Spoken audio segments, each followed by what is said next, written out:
Welcome to the Marshall Pruitt Podcast and your weekend IndyCar listener Q&A. We have almost gotten to the end of this wild 5 races in 4 weeks stretch for the good old IndyCar series. Then take, a week off and then keep going. So,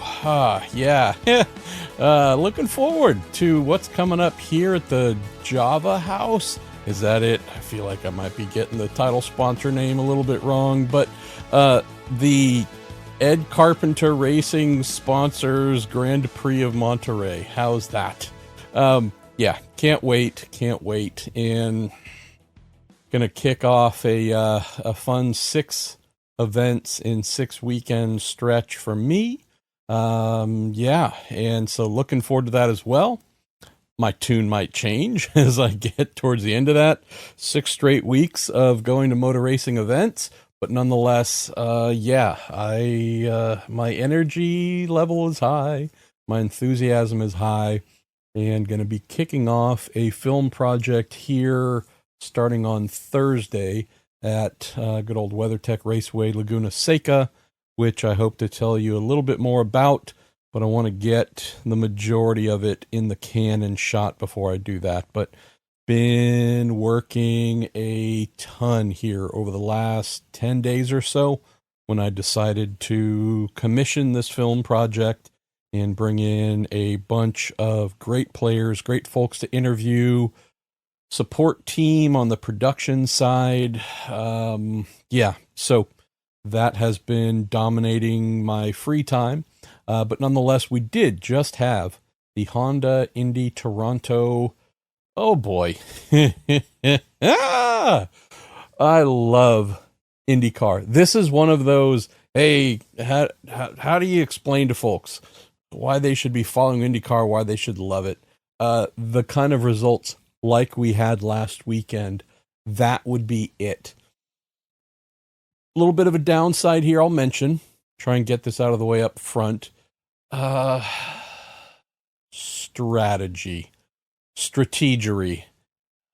If I think of words that are going to stand out for the year 2025 in IndyCar, I'm not sure which one goes P1 or P2 on the list.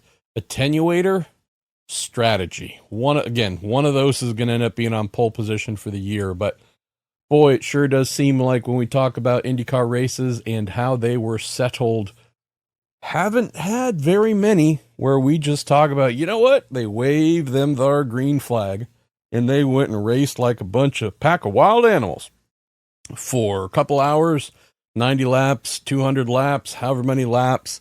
And then we just found out who was fastest getting to the checkered flag.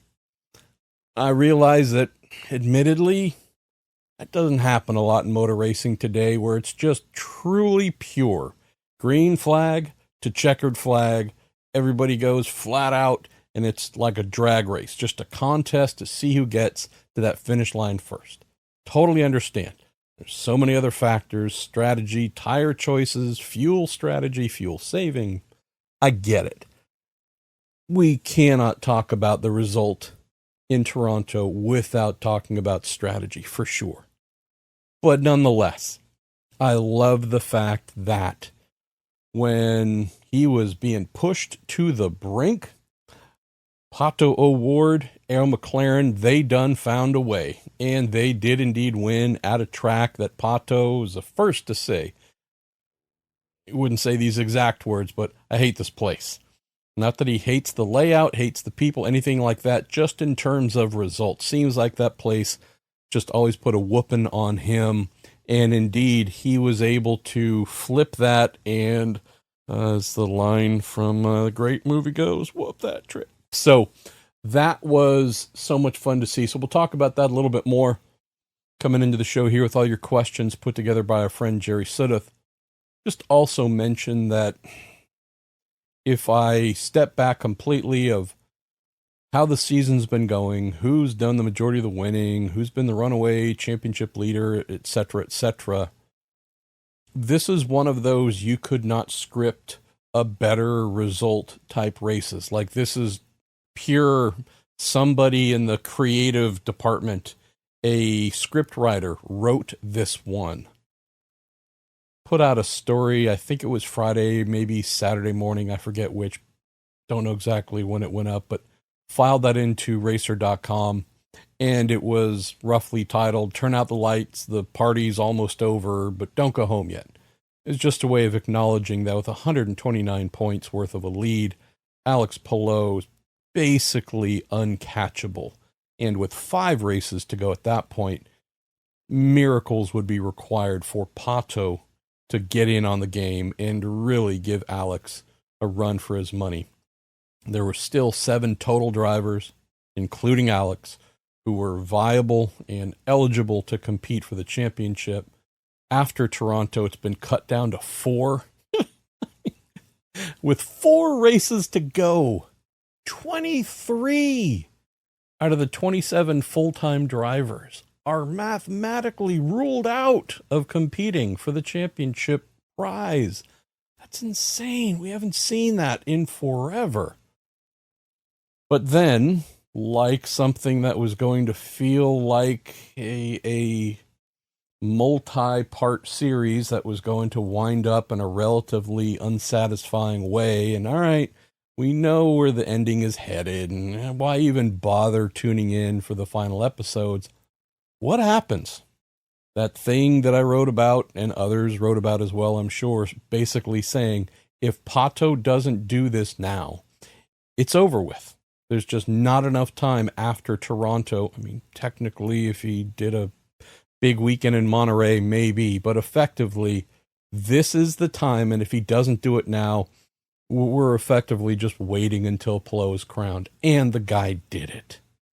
How do you not love that? Whether you're a fan of him or the team, or hate him or the team, just strictly from a story standpoint, a storytelling arc standpoint, what's the one thing we needed to reinvigorate this kind of boring runaway championship? It happened at the exact moment that we needed it. So I'm appreciative of that. Got that lead down to 99 points. And you know what that means? It's still the most improbable thing. He's going to need more miracles going into the next 2 races to stay within any kind of distance of Palou. So, thank you, Pato. Thank you, Aaron McLaren. Thank you for injecting something fun to follow here. And now we go to Monterey, where, like Toronto, it's not that Monterey has been really bad to Pato, but he's been good there for sure, but never great. Well, if he could do what he did last weekend at a track that normally kicks him in the boy parts, maybe he can do it again this weekend. We have a reason to have faith. Let's say big thanks to all of y'all for the many questions you sent in. Our pal Jerry says about 30 questions, and we're not going to get to all of them, but I am going to try something a little bit different, and that is once we get a sufficient way into the show, in the name of trying to get through as many as possible, I will skip reading the full question and use Jerry's great 1-sentence summations. And so maybe that will help me to indeed get through more in a reasonable amount of time. So going to do that. And yeah, it says there's 1,500 words or more of questions. So that's a super heck a bunch. Going to mention 1 or 2 other quick things, then we will dive right in. As I do not very often. Feels like it's a couple times a year. But I'm going to try and do this maybe at least once a month. It's going to be a Week in IndyCar episode with a beer. And normally it's either something I'm trying or it's my favorite, Wizard Burial Ground. Thank you to the Bonnick family for that. And I'm actually going to go in a different direction because I've been saying this is my second favorite beer. Was introduced to it, I think, 2 years ago at Road America by my friend John Ewart, who runs the PR and communications side. And this is brewed by a friend of his, so it's kind of not just locally brewed, but also locally stocked in the media center. And I have a can of 3 Sheeps and it is their Wolf Bear variant Imperial Stout aged in bourbon barrels. Let me see if I can get a ABV here. And we're probably overstating the obvious, but this is a fine product of the state of Wisconsin, and 13.4% in this little 12-ounce can. So, because this is still an audio podcast, which I was hoping to get the video part going here in season, but I think that's going to be a more, let's get into postseason, and then I'll have some time to light all of that up properly. But until then, we'll just do an audio only. Oh, yeah.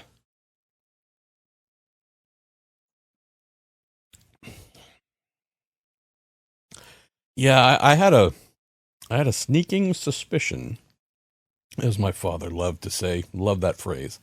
Son, I got a sneaking suspicion that Three Sheep's Wolf might have been drafting Wizard Burial Ground pretty heavily. I don't know if I can say it's P2. It might be equalish P1. So, yeah, a single can, 13.4%. As Pato likes to say in honor of our newest race winner, let's go. I think he throws an F in there. Yes. Finally, say that big thanks to our great show supporters in the Justice Brothers, justicebrothers.com, makers of genuinely amazing automotive chemicals, lubricants, and cleaners. Huge family participation in motor racing for 80 years. Winners at the Indy 500 multiple times, Rolex 24 at Daytona, just drag racing, you name it. The Justice Brothers, beyond everything they do in the automotive world, supplying countless dealerships with their products used on the cars that you drive when they go in to be serviced. They have taken the profits from that, and for longer than any of us have been alive, put those into motor racing, supporting motor racing, little teams, big teams. I just have such a huge affinity for the Justice family. And yes, that is their real name. Because they aren't just a sponsor of the show, and they don't just have products to sell, and so I'm here telling you about them. I don't even think you can really buy them. Like, basically, you've got to be a dealership or a car service shop, vehicle service shop, to gain access to their products. So knowing that they have really nothing to sell that's big and commercial to reach you through the show, just know that they're here supporting me and supporting racing teams throughout IndyCar, IMSA, you name it, taking those profits because they love racing so much. So when I mention each week, hey, if you can, pay a visit to justicebrothers.com. Just read about them. Just learn. And Ed Justice Jr. Is a great book that he's written about the family and his life in racing as well. So all centrally tied to the Indianapolis 500, dating back to 1946, which is wild. And then our dear friends at TorontoMotorsports.com. Hey, modern motor racing memorabilia, hats, t-shirts, books, stickers, models, like IMSA, IndyCar, F1, FAF Motorsports. They do a lot of great stuff. Hinch merchandise, Robert Wickens merchandise. Like, they are as great a friend of the paddock as you're going to find. So TorontoMotorsports.com, please pay them a visit. And then the last one is our own, and this is the vintage racing memorabilia, and that's the PruittStore.com, where, yeah, I think I've got about 200 items in there, some of them modern with show stickers and whatnot that I think they're all pretty darn cheap, but trying to put more and more in there. And if you get a chance, if you haven't already, please pay a visit to thepruittstore.com and see if there's anything in there you might want to take home. Why am I laughing when I say this? It was one of those weeks, y'all. The first thing to fail, washing machine. And finding one that fits the space to replace the one that died. Let's just say that we learned it wasn't the most common of sizes, and That's usually where the most inexpensive options start to run away. So that happened. Our second car, my old Acura TSX, it finally, I guess, unexpectedly, it was a high mileage car, but it finally surrendered. So needed to go and get another car. And so there was that lease of a kick to my boy parts to follow the washing machine dying. And then on the same day as the car, our television in the bedroom died. So, yes, it was a week where electronics and even internal combustion things, they all gave me the willpower double bird. And things were failing and breaking enough to where I thought of the old Rodney Dangerfield joke many times about woke up this morning and went to grab a mug for coffee and the handle broke off. I went to grab my briefcase and the handle came off that. Now I'm afraid to take a leak. It was one of those weeks where it was like, man, I am just afraid to touch anything because it's all breaking. It's all falling apart. So new week is here. Nothing to my knowledge has failed as of yet. And so I think we're going to be okay. So let's get rolling with the show here. Our pal Eric Franklin says, great race at Toronto, even with the messiness. Do you think we'll see this type of driving? The elbows out, aggressive, even a bit dickish the rest of the way with the championship all but decided? Totally. There'd be no reason not to, Eric. Would just caution what you saw at Toronto. It's a very Toronto thing. What did we have last year? Multi-car pileup in turn one with some submarining going on and one car getting stuck on top of the other. What do we have this year? The same thing. Not as huge, not as many cars involved in the crash, but it's just how Toronto plays out.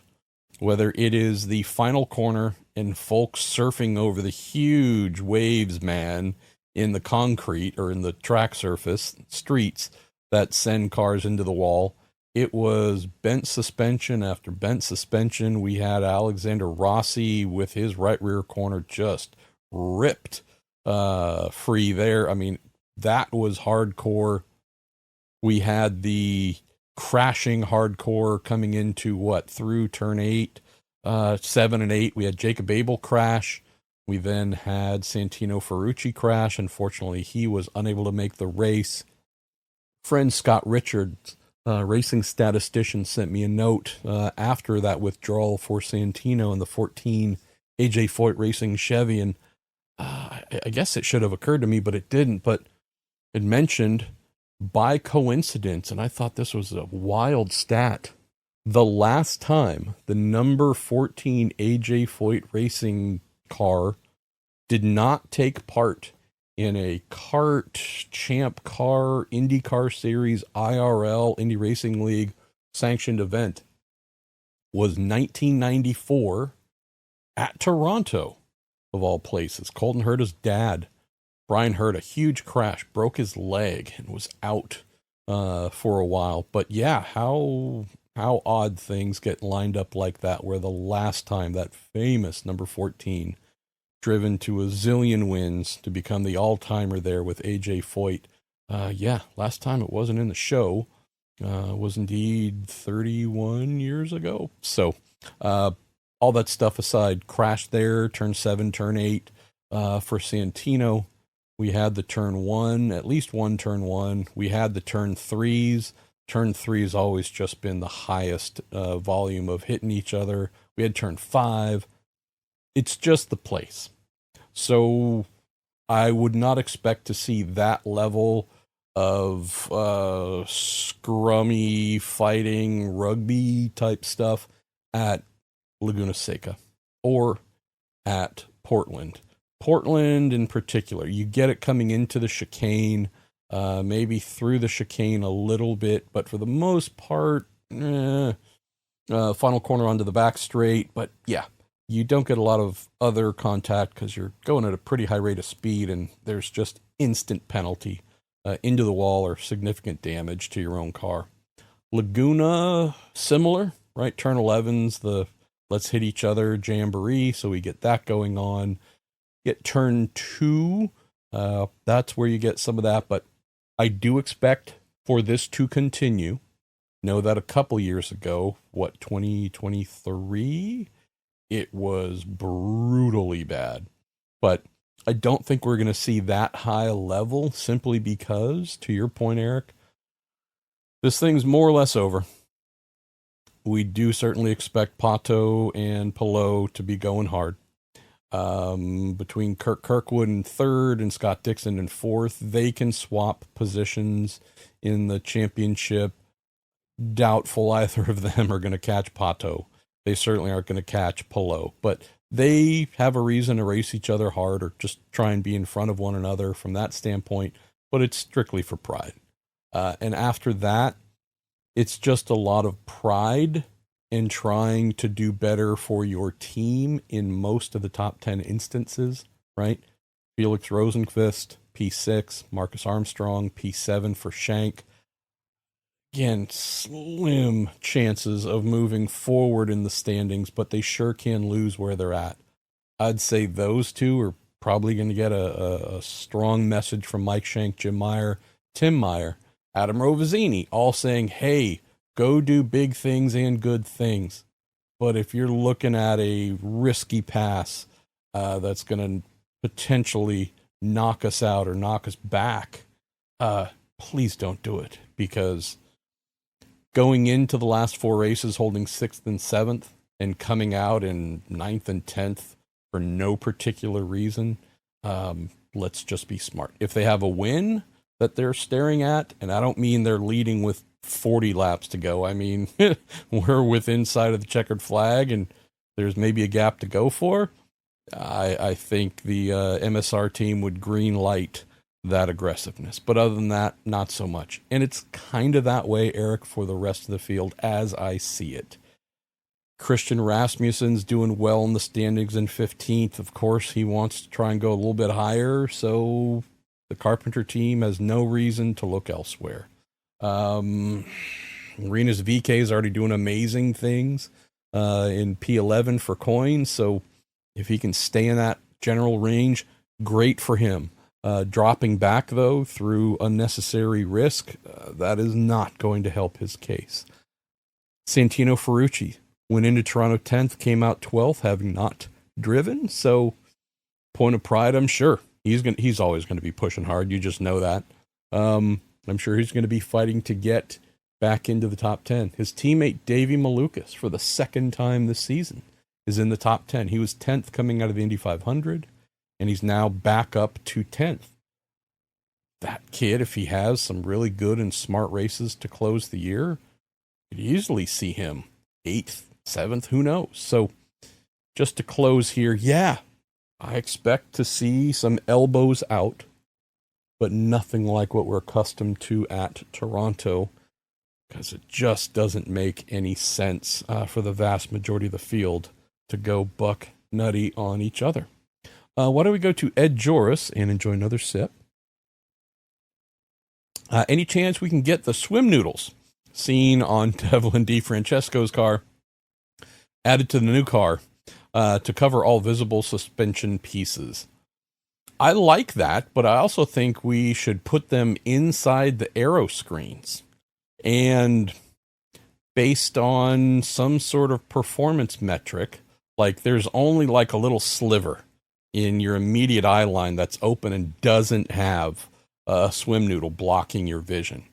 And again, maybe if you run a really clean race, make no contact, and you're a good citizen, you get to strip off one more noodle. And you keep going. But if you run into a bunch of people or do dickish things, etc., maybe those get added back in. So, yeah, maybe that's the way, Ed. Christopher Carzoli. How you doing, Christopher? Marshall, Pato's on a roll, closing the championship gap to Palou. Did McLaren recently find that, quote, golden nugget for Pato? Or is this just a simple fact of things going their way? And like many of you do in each episode, but I usually just read one of them to not bore you. He says, give my best to your wife and say hi to the cats. Thank you. Absolutely, absolutely will. Sorry, I'm enjoying this beer. Couple things. Pato, you've seen him mature like never before. You could say, but yeah, wasn't he a little pouty early in the year? And Lingard was doing pretty well, and he was some short answers, and body language sucked a little bit. Yeah. Compare that to him from like 2-3 years ago, where it would have been like just laying on the ground in a heap, like a kid who just surrenders at the grocery store because they're not getting what they want and just decide to become a totally limp noodle and refuse to move. Been really impressed with him. The mental side, the sporting side, all of the things in the brain where you go, okay, these are triggers that in the past have caused me to act out, shut down, give up a little bit. It's just something that's going to destabilize or detune your full competitive capabilities. And I've seen the kid hold firm. And even when things are not going super well, we know how grumpy Joseph Newgarden has been, Scott McLaughlin, Will Power and such, for not winning this year, and then all the adversity they've received as well. I mean, Patos came into the year expecting to win right away. The others that I've mentioned, maybe with the exception of McLaughlin a little bit, but they've done so much winning in their careers. Champions, Indy 500 winners, again, dozens of poles and victories, right? Of course they expect to win, but when you've done something so much and been to the mountaintop, right, with the hugest victories available, they've been through enough years where things haven't worked out. Just saying. For Pato, who hasn't won anything like the amount of races those guys have, poles, race victories, you name it, and being as young as he is, this is a guy who was bristling all season, and then got that first win at Iowa. And guess what? That seemed to not just be a helpful thing for him, mentally, spiritually, release all that frustration, but we're seeing a different level of him as a team leader. So that's the first thing I want to mention. The inner strength, he's always been strong, don't get me wrong, but the distraction-y part, squirrel, right? There's always been a little bit of that squirrel and slightly off being locked in. Guy's been locked in, even on days where you go, yeah, but he finished 8th, and you go, yep. 2 years ago, whatever, that probably would have been 12th or 15th. And he would have been miserable and cursing up a storm and stomping and like, we're not seeing that guy. So that's huge. We're seeing him do one other thing that is massive, and we have to credit the Arrow McLaren team for this. He came into the team known for his car control. We'd seen it, whether it was his debut with Mike Harding's team, the Harding Racing Program, season finale in 2018, Sonoma. Saw it the following year when he bounced around a little bit, but Carlin Racing, by and large, is where we got to see him. This kid's hands rocket fast. We saw it in Indy Lights. I got to see it during his season in IMSA's LMPC class, where he just destroyed the records, became champion there. Saw before that in Pro Mazda, what we'd call USF Pro 2000 today. So he came into Arrow McLaren with a reputation for having just about the fastest hands in the series. and loving to drive a car on the edge, over the edge, tail out. Holy crap. And so while that was something to marvel at, he also had the reputation of wanting a car, needing a car that no one else could drive. And it spun out the organization. This Schmidt-Peterson Motorsports team, which had gone by a number of different names prior to that, prior to being bought in part by McLaren Racing and then in full by McLaren Racing. But this was a team in transition with Zach Brown, McLaren coming in, taking a pretty strong ownership position, trying to revamp the team, make it more F1-like as much as they could, but it still had really strong and large underpinnings of its Schmidt-Peterson Motorsports program. They struggled to accommodate Pato, do everything that he needed, knowing that this is our racehorse right here. This is our number one. Work on the car, work on R&D, come up with engineering programs during the off season that would benefit him so he could get the most out of the car, out of himself, while also being best for the team. And so Felix Rosenqvist comes in and is like, nah, dude, I can't drive this car. I'm going to try. But what? The great Juan Montoya, same thing. Like, that guy has the greatest car control I've ever seen of any human being. And he was like, I don't even know what to do with this car. Things were developed so heavily in that direction that it was a problem for the team. And this got better year after year, and right, more development done to satisfy the other drivers, and it became less Pato-centric. Just important to explain this part, Christopher, to close here, because this is who Pato was and what he needed, and the team naturally adjusted to that because he was clearly their number one driver and going to get them into victory lane first and most frequently. Slightly different approach has been taken.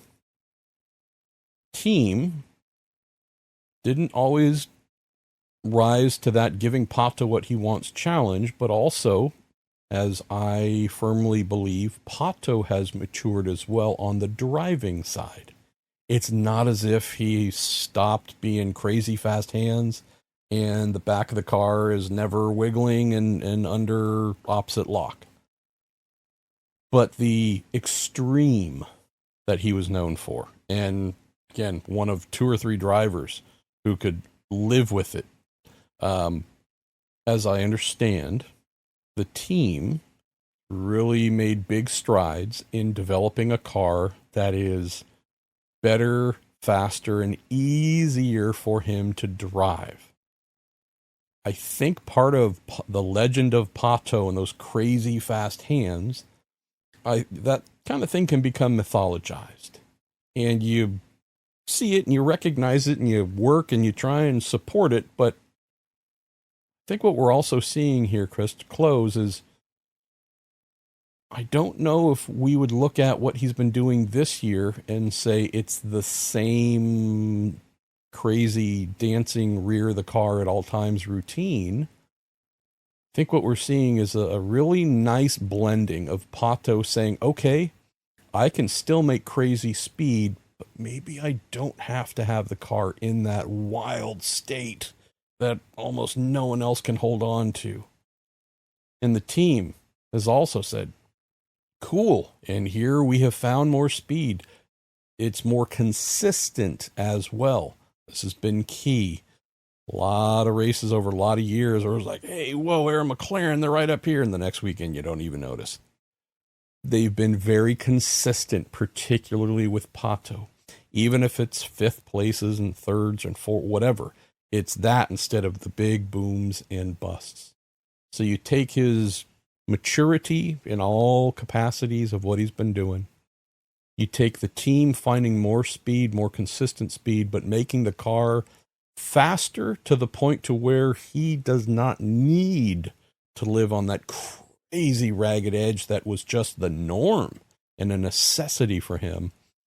I think you blend all those things together and you get a kid who's driving better than he's ever driven, more consistent than he has ever been. The point in time in the season where all this has come together, maybe that's the part that's a little bit unfortunate. First, 5 races or so, took him a little while to adjust to good old Christian Lundgaard coming in. I think that was a little more taxing of an adjustment than maybe he or they expected. But once he figured Lundgaard out, and he has figured him out, we have seen a reversal. And this is where things have taken off for Pato. So Alex Palou, 7 wins this year from 13 races, including the Indy 500. This giant victory roll to open the season and building this massive lead. Just won, a little over a week ago. First short oval win. Won at Road America, was second at Mid-Ohio. He's continued the winning. Been very close when not. Past weekend, obviously, Strategery, oh boy, they pooped. Pooped the bed, farted in church, did all the scatological things that are bad. Finished 12th. Not 20th, but 12th. Not 25th. Again, a really bad result for them, but it was still not terrible. But just, if we wanted to appreciate what Pato and the Arrow McLaren team has done, this has been Pato pretty much from the Indy 500 on, getting himself to where he is, to where while it is dang near impossible for him to overtake Palou, he has become really the only championship contender left. And it's based on about 2 months worth of work in a season that's 5 months old. So big props to him and the Arrow McLaren team. All right, let's enjoy some more Three Sheeps and mash the throttle on questions. Craig Irish, you asked a great question here about trying to understand race strategy. Asking her to start it on pole, but only finished P4. Pitted early and got off the alternates, unlike Palou, who stayed on them.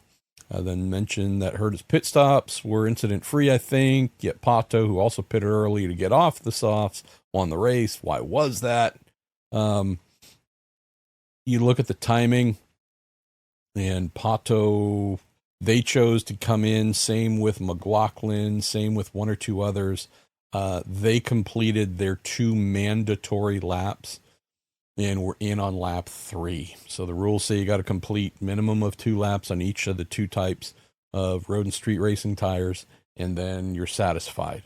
They decided we're not going to try and go 3, 4, 5, I'm sorry, 4, 5, 6 lap. No, minimum, and then we're in. And what I think Colton was in on lap 4, maybe 1 lap later. Well, Pato got in, got out, so did McLaughlin. Wheel came off of McLaughlin's car. Boom, caution. Pato had just pitted, and those who came in right after were talking about under the yellow. And from there, that strategy of theirs, it was intentional, right? There was no luck involved in terms of, well, the caution came out when it did, which certainly benefited them. I get that. But this wasn't a case of where they just randomly decided to pit and then something good happened. It was, no, we are coming in at our earliest convenience to get rid of these instantly dying alternate tires, and were rewarded for that. Others that, again, looking at the race, wondering, we go a little bit longer on these, maybe it'll shorten a stop here or there, or be advantageous if cautions come at some point, midway, towards the end, you name it. They said, no, we're going to be hyper aggressive. And I love the fact that indeed that was the right call. The real question mark here, Craig, is why Palou and then also Scott Dixon both opted to stay out on the primary tires, much longer lasting. It wasn't just that. The thing that stood out to me, IndyCar publishes a starting grid PDF before every race. Usually, I don't know, 2 hours before or so, something like that. And it tells you the exact starting order. You might go, well, why would they do that? Duh, we had qualifying the day before. Sure. Sometimes there's grid penalties for engine changes and whatnot, so someone might have qualified somewhere but is starting somewhere else. So IndyCar puts out that PDF. It's the starting grid, the official, here's what the grid's going to line up like. And on that, they also have the type of tire each team has declared they're going to start on. Saw that Colton Hurta, pole sitter, is on alternates. Person in third place, fourth place, fifth place, and sixth place, all on the instantly destroyed, don't last, none at all alternates. And Alex Palou, starting P2, was on primaries. And when I saw that, I do as I normally do, try and put my old IndyCar brain on back when I used to do stuff like this and say, okay, what's the strategy angle? And sometimes you see a declaration by the 10 car there, his number 10 Chip Ganassi Racing Team, and you go, ooh, aha, I see what you're doing. Aha.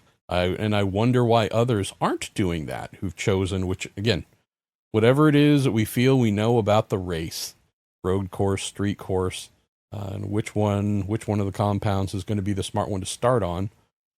Anyways, I'm accustomed to looking at that PDF and going, oh, hey, look at what they're doing here.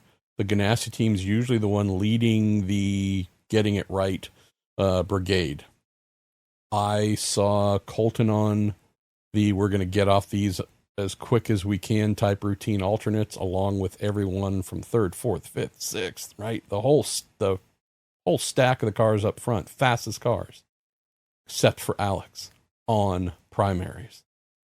And the thing that made zero sense to me then, and certainly makes no sense to me after the race, is that's the kind of thing you see from those who qualified, midfield on back. We are by no means in a position to have a good day on pure pace. So we're going to have to do whatever we think is the opposite of the leaders. And so we're going to do that. We're going to start the race on primaries, and we're going to see how that shakes out. And maybe that will, who knows, cautions will happen at a point in time, once or maybe even twice, that allows us, because of our tire choice, to leap way the heck forward and have a great result. Seen that happen multiple times this year. That is exactly how I interpreted Craig. Alex's choice, because he really is the primary person to choose what strategy they do, or the final decider. He acknowledged that after the race, that it was his call.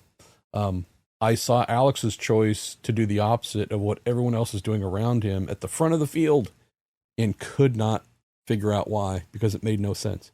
Because it was the type of move that you make when you have a bad qualifying. Knowing where he is in the championship, I expected him to do like everyone else and say, gonna get off these. Maybe it's not lap 3. Maybe it's lap 4. And maybe his second place is akin to what Colton had. 4th, 5th, whatever. But instead, they went in the opposite direction. And I don't know why. Because they were already so fast and starting in such a great place. And they had no need to win the race, knowing where they are in the championship. Just needed to be in a really good position, and it would stay the same, maybe extend, maybe be slightly reduced, but I mean, it would be an impossible number going into Monterey. Now it's a little bit more possible because they did something that was so uncharacteristic. And again, I it's not as if I'm the only one seeing this, but the moment that I spotted that, I was like, oh, you're setting yourself up for a need for cautions to come at some very specific times to be rewarded.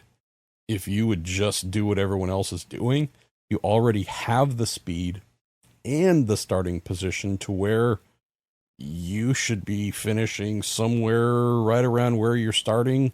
If you don't win, you should be on the podium, and man, that sure seems like it's going to help your championship. Instead, they're 12th, lost 30 points, biggest points loss among championship contenders all year for him. So that's just street course racing, Craig. Lots more to discuss in terms of road racing strategy, oval strategy. The size of the tracks play a big part, whether track position is a thing or not, whether you would get lapped based on when you pit or not. So appreciate that you're looking to get a better understanding. My best suggestion, barring doing a weekly episode about race strategy or question about race strategy, is do what you're doing. Try and track the race strategy of those who you think are going to do well, and then maybe pick one who you go, all right, they tend to be pretty sturdy finisher towards the front. Let me observe what they're doing. And then also pick someone towards the back who's had a terrible qualifying, who's also a good driver, right? And see the kind of alternate things they do, rolling the dice, hoping to claw their way forward. Why don't we go to Matt B?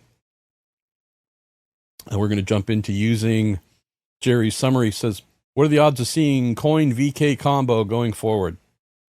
I think pretty darn strong. I have mentioned that to Renus. I've mentioned that to Dale. I've mentioned it to Renus's manager. And again, it's just me trying to share a little bit of advice. Like, they know the market. They know what's out there. It's not much in 2026. 2027? Yeah, there's going to be a lot more seats, either fully open or at least drivers who are up for contract extensions or not. We're talking significant numbers of really impressive seats here, there, and you name it. But that's not the case for next year. Renus is 11th in the championship, like I mentioned, y'all. Driving for Dale freaking Coyne. That is so cool. You think about the teams that are in front of them, that's some pretty heady company to be within. And I would say we'll see how they fare this weekend. Coyne's cars have been quick at Laguna for sure. Short ovals, I mean, Renus we know is a badass, so I think those should be pretty good for him. Portland, great potential there as well. Like, he could be in the top 10 by the end of the championship here. Think about what's truly available in terms of seats at teams that are better than where he is at. There's only one, and we're not counting the Team Penske 12 car that Will Power's driving, because we know it's either going to be Will, which more and more folks tell me they don't believe it's going to be Will, or Davey Malukas. So Penske's not actively looking around the paddock for who might they put in the car. You know it's going to be one of the two. And if it isn't, then it's going to be a hell of a surprise. There's one seat, nobody can argue, is an upgrade, and that is the second Meyershank Racing car. That one has Marcus Armstrong in it, currently 7th place. It is the most coveted seat in the series for next year. Would Renus be a better fit for it than Marcus Armstrong? I don't know about that. This Armstrong guy, less experienced than Renus by half. When we're talking IndyCar, at least, right? This guy has 2.5-ish seasons. Renus is what, year 5, year 6? I forget. This guy's looking really impressive, really consistent. Last weekend, yeah, he was crazy fast. Hit Kirk entering the pits, got a drive through. Some things kind of went south from there, but Still, that's the one seat and only seat I can look at and say, if that were to be offered to you, you would be silly to say no. I don't know if that's going to happen. Would say if power is cut loose, I got him slotted into that second Meyer Shank car. Could be one or two others. Could it be RLL? Could it be ECR? It could be a number of others. But none of those options are better than that second Shank car with its Ganassi engineering support. So, if it's not willpower, I would say the team is looking at Marcus Armstrong and saying, hey, dude, provided you don't poop the bed here the next couple races, let's keep doing this, because the guy has really shown something serious. Now, of course, we could look at Renus and go, yeah, but with like pennies and no time and not much, like Renus is not that far off of Armstrong. Very true. Very true. I would say that having gone through a number of drivers in the last 2-3 years, I just don't know how much appetite Shank would have if we're talking about, okay, we think Renus is going to be a little bit better, but we're not talking about, hey, we just signed two-time champ and Indy 500 winner Will Power. It's, hey, this dude's been really impressive, for the first time in his career, truly impressive on a consistent basis, that being Renus VK. They already got someone who they're blown away with how good he's turning out to be. I just don't see and we gotta swap him out now to try somebody else. I think they would stay with Armstrong. Again, could be wrong. Who knows if someone else develops or becomes available that they might want, but yeah, if that number 66 Marshank Racing Honda is not something for Renus to climb into, best decision for him. Stay where you're at, man, because you got a team that loves you. You've got Michael Cannon, their engineering, who loves the guy who's like, I had no idea. I spoke to Mike after the race. He was like, again, like just heaping praise on Renus. And Michael does not do that a lot. It's not that he's critical or never has anything positive to say, but he rarely gushes about drivers. And yeah, he is just so impressed with what he has found with Renus. Addicted to racing. You say you are happy to see VK's success. As a Dutchman, you're always a bit biased. Well, I'm with you, and I was crazy impressed with him in the junior formula, and yeah, I'm just happy for him. I mean, truly, he is a joyful, joyful child, right? Dale Coyne Racing, it's a team that is maybe more than almost any other I can think of, really heavily driven by spirit and character and care. That's just how they get down. And that's different than some teams that are very machine-like, very procedural, and doesn't mean they're cold, doesn't mean they don't have fun, but, it's a very head down, if you're an NFL fan, some teams feel a bit like the New England Patriots under Bill Belichick, right? It's all about the game. It's all about the team, not about you. Everything's black and white, and there's just not a lot of color. I appreciate that the Coyne team, for just so long, color matters, and letting their color and light shine that's just part of who they are. And then you get a kid like Renus, who's just this brightest, most colorful creature. And drives the wheels off the thing on Sundays. Truly, this is such a beautiful story. I don't, as long as he stays somewhere close to where he's in the championship, this does close the year. Other than Pelot, if he does end up winning, and who knows if he can add another win or two, we're talking all-time record-ish area. So we got to look at that as being the story of the year. But I mean, Renus in coin, that's got to be right up there, P2, P3 for sure.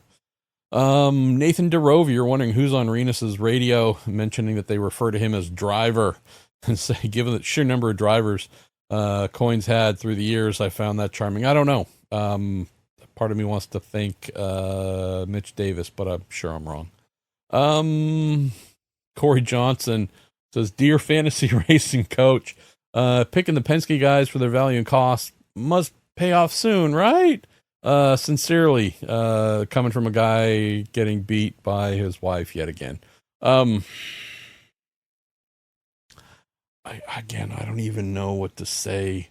Like, for a little while, I was of the mind of like, well, hey, Will Power, he's like P7, 6, 7, 8, 7, somewhere, fluctuating around there. And I realized the other guys have been having like brutal years, but at least Penske has a little bit of something in the championship. I think he's down to 9th. Malukas is 10th. Even the one car that hasn't been subject to brutal adversity week after week, even things are starting to go a little bit sideways there. Granted, Power being a rocket at the next 4 races is absolutely expected, so that should improve. But McLaughlin's answers on the broadcast after his crash, not just the part about, not wanting to throw his team under the bus and taking care of them, but like,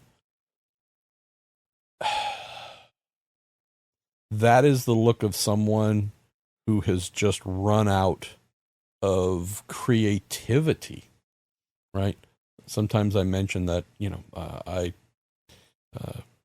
fail to think of something. I lack the creativity. I lacked the mental projection to fathom something happening. And he just had that look of like, I knew things were already about as bad as they could be. They cannot possibly get any worse, right? I can't think of how things would get any worse.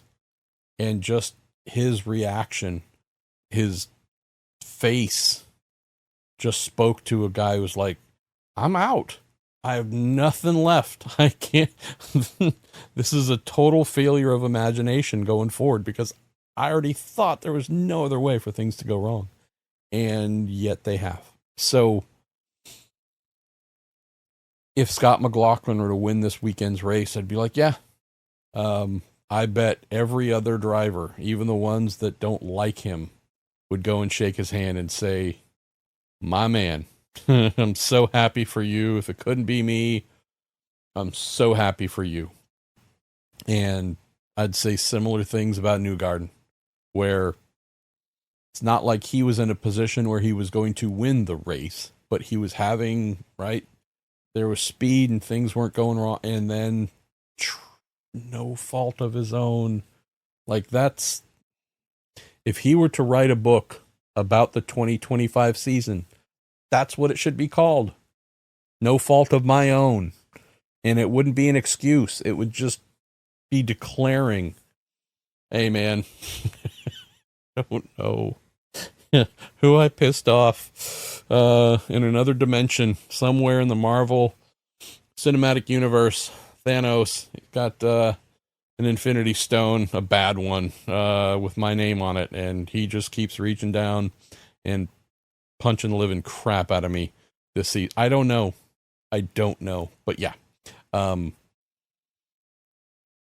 Just for the sake of mercy, I'd love to see all 3 Penske drivers get a win before the end of the season so they don't think the universe hates them.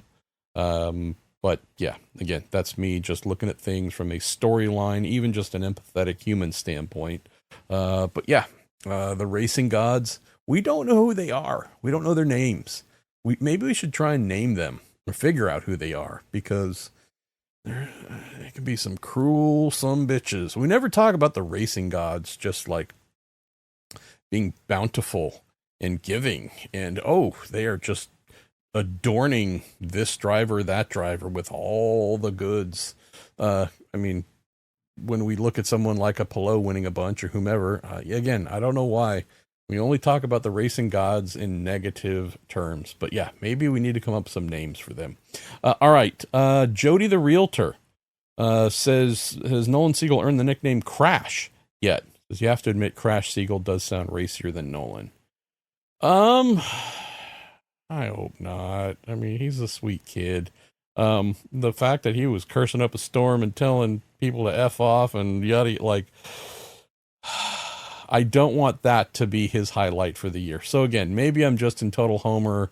I want everybody to have a great race to end the season. Like, if he's willing to tell everybody that owns the series and McLaughlin to F off and do things to themselves and what, like, I want to see the kid have at least one really strong finish to close the year. Let's see. Racelets IndyCar podcast says, my daughter and I are going to Laguna Seca for the first time. Awesome. Going to cover the race. What are some good spots to eat in the area? Well, if you're going to the Monterey side, I have to apologize. And that's where I'd recommend going because there's a bunch of amazing restaurants. I don't really go over there to eat. What I normally do, and this is how's this? I have nothing to offer here, to which I apologize. I will, if you follow up on Twitter or wherever else you sent this in, I will do my best to respond directly. But I'll need to ask some folks. Basically, all the teams, team owners, you name it, go into town, go into Monterey or similar, and go to amazing places. And I don't do that. What I enjoy is going over Salinas, because there are some amazing South American restaurants. I mean, in general terms, they get referred to as Mexican restaurants, but again, it could be Honduran. It could be, again, lots of different country-themed South American cuisine. But yeah, as a person who probably loves, quote, Mexican food more than almost any other form, I'm over in Salinas because that's where you're going to find the real goods. Monica Zaremski. Sorry, Monica. Not drunk, but your last name. It done fought my tongue and I've done lost. So howdy, MPs. There been any update to the 2026 schedule being shared with the public? Other than Michael Montry, who puts it together, telling me last week that, yeah, it's expected here in the coming weeks, and then Doug Bowles shortly before that telling me that they hope to get it out before the end of the season. So, yeah, should be here soon-ish. We're on the clock. How's that? If this was a draft of some sorts, we are on the clock, and we're waiting for the dun-dun-dun sound to be made when the pick is in. Let's go to our guy, John Ranjow, who I credit as the founder of the Prude Listener Group, and looking forward to seeing some of y'all this weekend. Says, with Iowa just announced as going away, when I saw this come through, John, I went and checked because I've seen it announced as going away absolutely nowhere. So, again, unless I totally somehow missed it, and by the time you're listening to this, maybe it will be formally announced. But I haven't seen anything to say it's been formally announced. But it won't be a surprise if it does go away. Because, for all the reasons that we saw, and knowing that Hy-Vee is no longer the one picking up the tab to put on the show. Knowing that IndyCar is one having to foot the bill. And there is no way on planet Earth that they made a profit as the race promoter, track renter, putter honor of the event. There's just no way with so few people. and a great in-state sponsor in Sukup, maker of farm equipment. But this, yeah. So, crowd plus no money, yeah, it is certainly ripe to go away, and won't be surprised if that happens, but that'll make me sad. It says, what are the chances that Richmond date that we originally had before COVID ruined it comes back? Tell me you don't read my weekly racer mailbag without telling me you don't read the weekly mailbag, because I answered this last week. The track president who Jay Fry negotiated that with in the pre-COVID times was no longer the president once COVID was out of the way. And with a different president, there was no interest in hosting IndyCar. So, could the new folks in charge there try and resuscitate, drum up, who knows what, with Richmond? Possibly. I don't know if it was a rental that Jay had arranged or if this was something where Richmond was going to actually pay a sanction fee. I feel like that's what it might have been. Because again, I think that might have been a little bit pre-Penske time. So, and IndyCar wasn't doing a ton of promoting its own races and putting them on and renting tracks pre-Penske. So I think if it were to come online, it'd probably be, John, something where IndyCar would have to pay to be there. And then, so we need to see what Milwaukee looks like, because this is a co-promotion between Penske and the fairgrounds. Then we also need to see what Nashville looks like with attendance, knowing that it does not have Scott Borchetta, big machine, records, promotions, music, you name it. Does not have the huge money, the huge effort that Scott put in last year to try and get folks to go out to Nashville Speedway for an IndyCar race for the first time since whatever it was, 2009. And there was a definitely decent crowd that turned out. Not monstrous, though. That was with local mover shaker legend Scott Borchetta. He's not part of it. He's the event sponsor. He is not involved in the promotion side. That's a story for another day. So here we have, like Iowa, IndyCar promoting Milwaukee, promoting Nashville. We will have to see what those crowds look like, because if they bear any resemblance to Iowa, this is where questions like yours, which I love, and I love to go back to Richmond. Last time I was there, we were on pole, my first ever IndyCar pole. But if this is something where we look out on the stands 10 minutes before the start of the race at Milwaukee and 10 minutes before or whatever, right at the green flag at Nashville, and go, oh, it's going to be really hard to believe anybody at Penske Entertainment is going to say, oh yeah, let's pay more oval tracks, short oval tracks, for half empty or worse grandstands. And it is certainly going to make it dang near impossible, if that were to be the case, for any of the Richmonds or otherwise say, hey, could we give you a bunch of money to come here and have us lose that money? So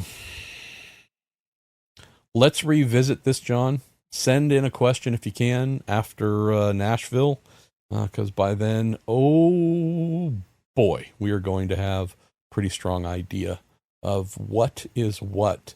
Nathan DeRovier back, wondering if IndyCar IMSA could convince Chicago to let them take over that street race that NASCAR did.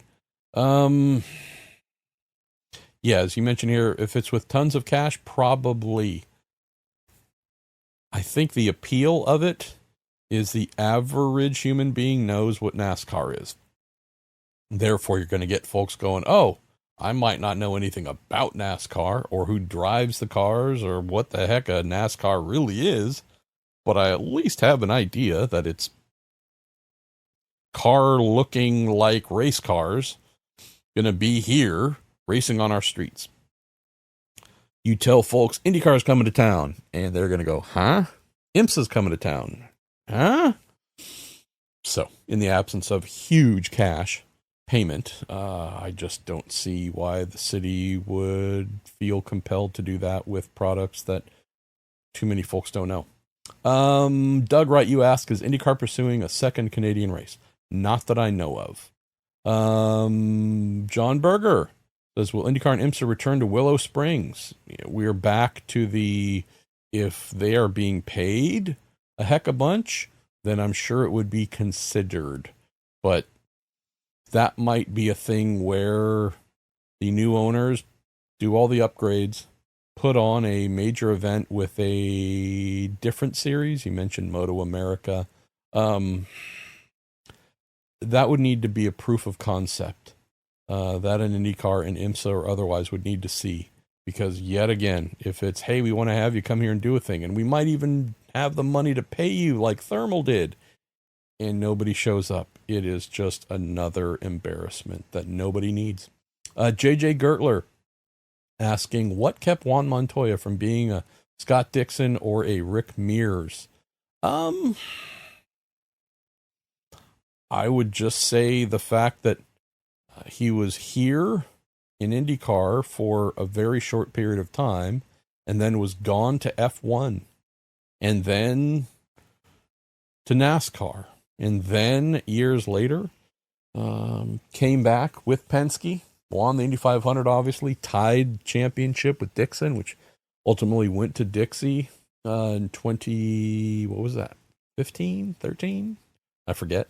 I think it's just the fact that while he certainly had the talent to win 3, 4, 5, you name it, Indy 500s and 5, 6, however many championships, it was a case of he showed up, knocked everybody out in kart, and then was off to F1 and then NASCAR, and it's just a big gap time-wise.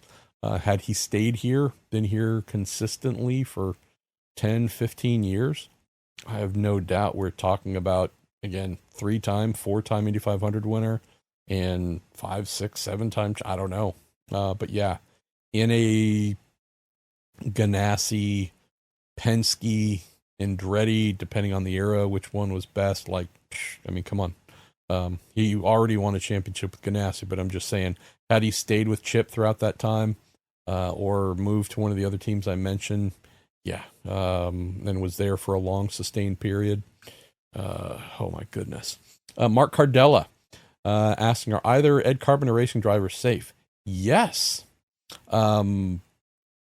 Definitely worth when you see announcements being done, especially for a higher profile driver, Mark. You see an Ed Carpenter Racing announce Alexander Rossi and say it's a multi-year deal. I would note that because in the first year of his deal with the team, it being a multi-year deal, and Alexander Rossi for sure is safe because they signed him to a multi-year deal, and it is an enforceable contract. Would also say that he's been great for them, despite brutal luck, misfortune, mistakes, all the things balled up together.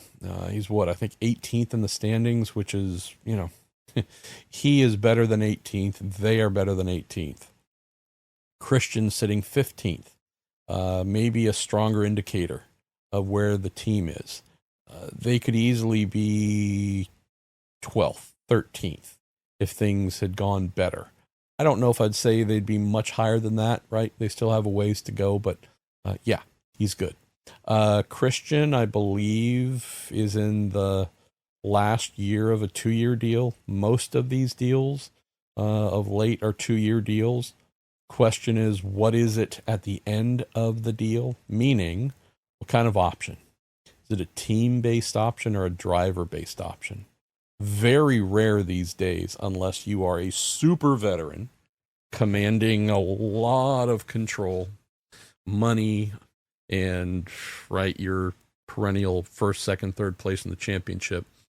I'd say in those scenarios that are very rare, a driver, top elite driver at the end of a contract would have a driver-based option that they can take up and say, I am deciding to stay another year. It is almost always, and I mean, I don't know what percent, 98% of the time, team based. Team decides whether you stay or go. And so I don't know if Christian is on a 2 or 3 year. I think it's a 2, maybe it's a 3. I'm not sure, but I believe it's an option situation. Unless a willpower becomes available, the only other driver I can think of who should be frontline consideration for teams is Linus Lundqvist. And you have Christian Rasmussen, your 2023 Indy NXT champ, and you have Linus, who's your 2022 NXT champ. Between the two of them, Christian now actually has more IndyCar experience. I don't know which one is better.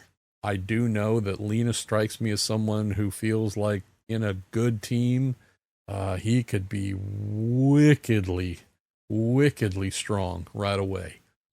But has Christian's season been bad enough to where I'd think a Carpenter would say, well, hey, we're going to let you go and put in somebody who has 1 year of experience, although he did very well, but actually needs more mileage than you. I don't see that. Rinus VeeKay, they let go of. I don't believe that is a relationship either one would want to resume. Not that they hate each other, but just been there, done that, got the divorce papers, and there you go. So to me, our guy Raz, if it's not being replaced by willpower, I don't know of anybody else that I would say is an instant aha. Yes, do that now. It makes your team better. All the other potentials that I can think of come with some sort of learning curve, extended period of time before you'd think they would reach their full potential. And that just doesn't feel like where they would need to take themselves with as impressive as Christian has been this year. Justice Thomas asking, what benefit do sponsors get from spending on teams? It's a great question. Why don't we use this next week, Jerry, or maybe off season? Because it's a really good question. Just not something I want to answer at the end of the show because it deserves a deeper dive. And I've already run a little bit long. Cody Phillips, this is great. At one point, I thought the tires are called primaries and alternates. When did they switch to soft and hard? And is there a reason for it? Firestone refers to their tires as primaries and alternates. In the Fox booth, I believe they just have chosen, since they're first-time IndyCar broadcaster, and their style is to make things as simple and, I don't know if I want to say dumb, but dumb, want to just make things simple. So I think softs and hards, I think that's where you hear that. There's no official anything. You can call them reds and blacks, right? That always strikes me as a little weird because of the banding on the sidewalls on road courses. They go to green on street courses, and that's the next question here. Call them by colors. There's a variety of ways to refer to one compound is more durable and has a longer life, and the other one is less durable and has a shorter life. The attributes of those two tend to be to live longer, be more durable. Tires need to be a bit harder, and to do the opposite, they need to be a bit softer. You could refer to them as faster and slower. I mean, it's just talking about contrasts here. So I'd say pick whichever ones you like and roll with that, Cody.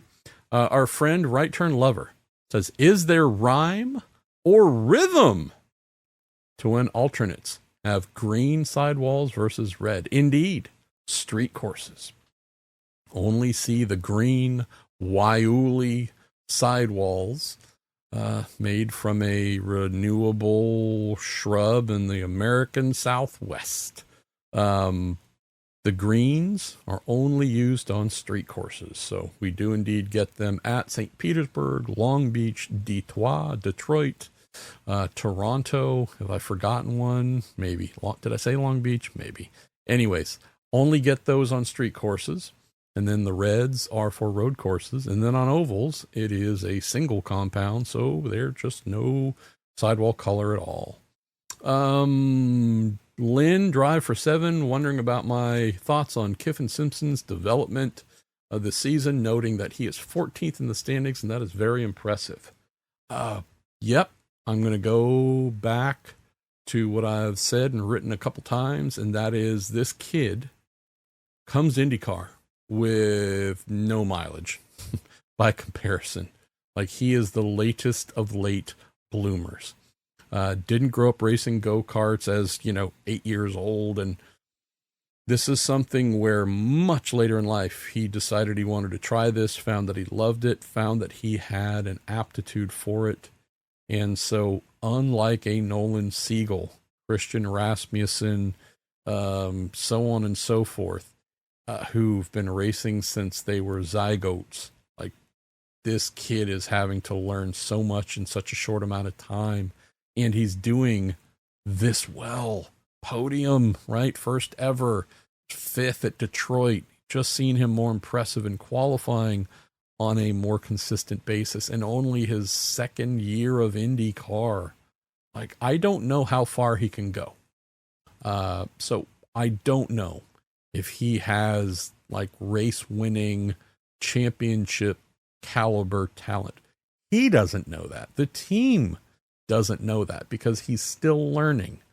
And you can say for sure he's giving the indicators that he is something special among drivers who, about half of them, you'd say, are really special. We'll be talking about half the drivers in the current field for years and years to come because that's how special they are. He's not there yet.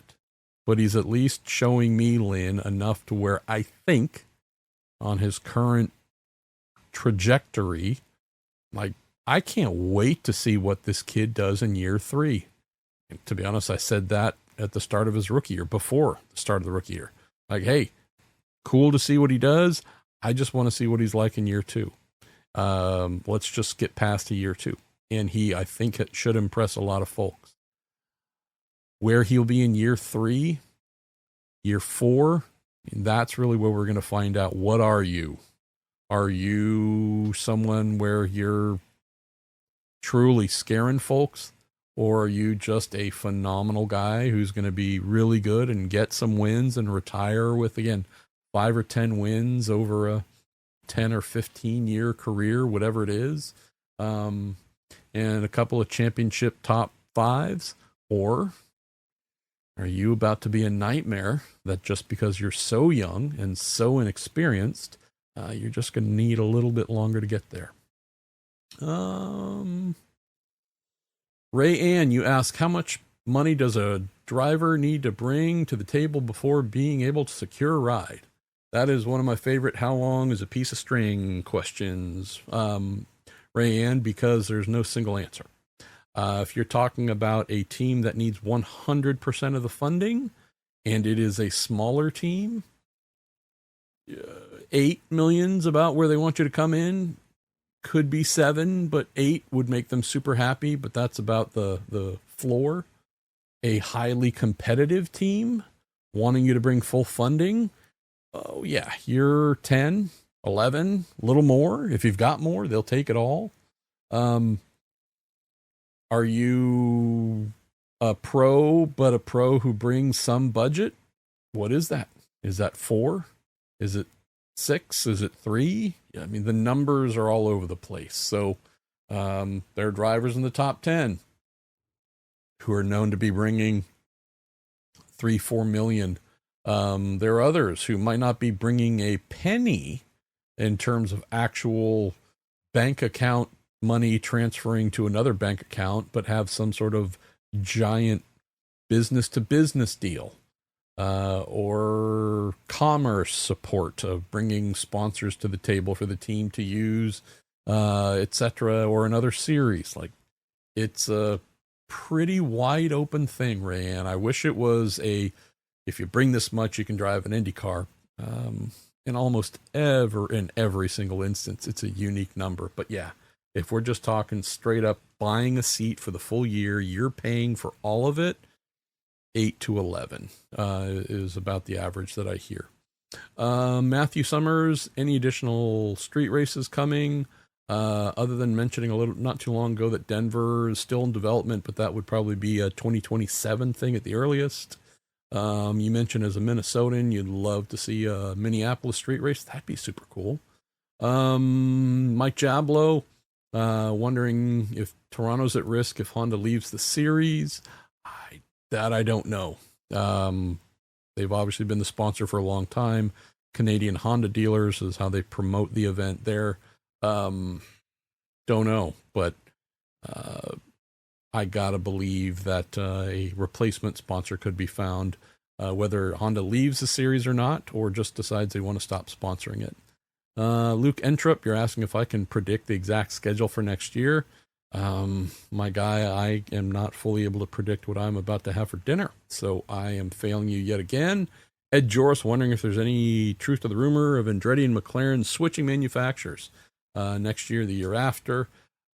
Are we talking about McLaren, which is the top Chevrolet team in the series? Yeah. How's this? They've been pretty consistent, I think, in saying that they aren't planning on switching. And if they were to switch, there's a level of perks that tends to come with signing with a manufacturer when you are a top team. You're a midfield or bottom team, you pay the full lease and off you go. If you're someone who's going to win races and vie for championships, it's not just free leases, but also, boy, heck, a bunch of simulator time and this and that, and who knows, it might even be some money coming back your way.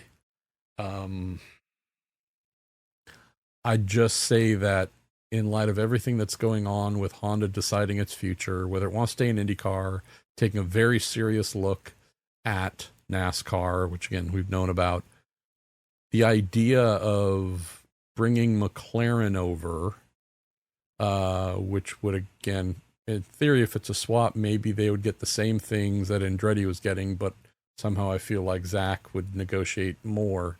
Of course, it could happen if all parties wanted that to happen, but at the moment, McLaren's doing better with Chevys than Andretti is doing with Hondas. So, also, if I'm looking at the future, I'd say I know one of the manufacturers of the two will be here. I don't know if that, to me, would be the time to be seeking a change, if in theory one could be gone after one more season. So, let's see. Am I going to do any others or say goodbye? Jeremy Lukashka, wondering if NASCAR taking over the promotions of the IndyCar event in Iowa is possible. So back in the day, Iowa had a season ticket, and I think this could be what it takes to bring the crowd back to Iowa for IndyCar. Like, hey, in order for you to get the NASCAR ticket, you got to also buy the IndyCar one. I would think that would just piss off NASCAR fans, because with total free will, very few people wanted to buy the IndyCar ticket. Trying to force NASCAR fans to also have to fork out for that, I think the track just does itself harm. Tyler Wong wondering if IndyCar could return to Iowa if they had a good sponsor promoter. Yeah, of course. I mean, one big thing changed. The loss of a big sponsor and promoter. So, yeah, it's a bit like saying if a person dying of thirst had a big gulp of water, would that stop them from dying? You go, yeah, absolutely. That would be the one thing that they need to get back to health. So yeah, absolutely, my guy. Tobias, you got a question about Renus, which I got to earlier. My apologies, but yeah, we'll see if you can go to a bigger team, but I think it's going to be more the year after next. Jeremiah Morrill, wondering best guess in the schedule. My brain is farting here, but I don't think it's too different from what I've written somewhat recently, where a return to almost everywhere. Doug Bowles asking him, hey, Toronto, Laguna, Portland, to me, those are the big questions of things that might fall off. This was before Iowa. And he said he expects IndyCar to return to all three. I would think Doug would have said no comment, or, hey, can I take this off the record and give you some background, and can you put this in your own words? Or, if he didn't want to answer it, but also didn't want to totally, leave me with nothing, I feel confident he would have done something like that if he wasn't confident. He did not do any of those things, Jeremiah. So at least as of whenever that was, a week, 2 weeks ago when we spoke, he seemed really confident that all three were going to be back. We know Arlington's coming on for sure. We know Iowa, according to John Rangow's reporting, who's amazing, is not coming back. But again, I hope that it would. But yeah, we all saw what we saw and won't be surprised if it goes away. I don't know if I've got anything else to offer here. I'm running out of steam pretty big. Why don't we close with Swinglish? Tommy the Treat 000, you're wondering who to blame if Iowa is gone. I mean, the cascade really started with the repave, right? The racing was terrible last year because of the repave, the mismatch, the partial repave, the mismatch with the tires, and like the racing was terrible. And so you take that, you take Hy-Vee spending more money than ever on the huge country acts, just a lot of things that blew up. So yeah, this all started in 2024, to be honest. But Swinglish, you say, thinking about the TV numbers, do you think there's a risk that Fox pushes IndyCar to Fox Sports 1 in 2026? Well, I mean, famous last words, as always. I could be totally wrong, but I don't. And for one reason. First year, right? There's always a reason to say, let's not jump to conclusions. My favorite board game, by the way, for those who've seen the movie Office Space. Let's give this another shot. Because we've learned a lot. We have made mistakes. There are some events we went up against that in hindsight we probably shouldn't have. Let's be more intentional about when we run these races, and maybe we move the starting time up or down a little bit, so to give ourselves better TV numbers, or the odds of better TV numbers. Let's do that. If there was a choice to say, hey, we're going to move some off of network to cable, we're going to be right back where IndyCar was with NBC, where, hey, it's a little bit of Peacock here, and there's, 100,000, 125,000 who watched, or whatever it was. And then, well, hey, we're going to go over to USA Network. All right, cool. Well, that's going to not be great if we're talking big, impressive numbers. So if that were to happen, there'd be two things. There'd be a total abandonment of belief that IndyCar can be a major success on network. That would be brutal. So there's every reason to do a second year full network. Optimize it, do everything you can, move things around so you go, cool. Out of the 16, 17, 18 races, there might be 2, maybe 3 where you go, hey, we just couldn't find another spot. We avoid every single big clash. But for the most part, we can look at this calendar and go, yep, we're just about clean. Almost every race, we've given ourselves the best chance to be 1 million+ viewers per race. Got to do that. Take the learnings, adjust, do that in 2026.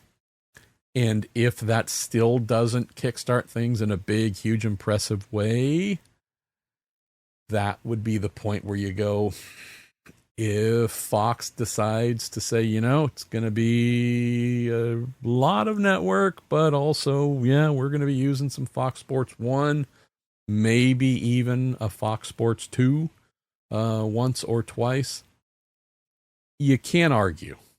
The numbers will guide the reaction. But this whole thing, transformational, lauding everybody for what they've come up with, man, I pray for IndyCar's sake that it does not become NBC 2.0, being spread across multiple channels and diluting the overall average, because that right there, that's a thing that could kill the series. Kill the series in terms of sponsors wanting to go back to paying less, and teams going, we're going to struggle to find the budget.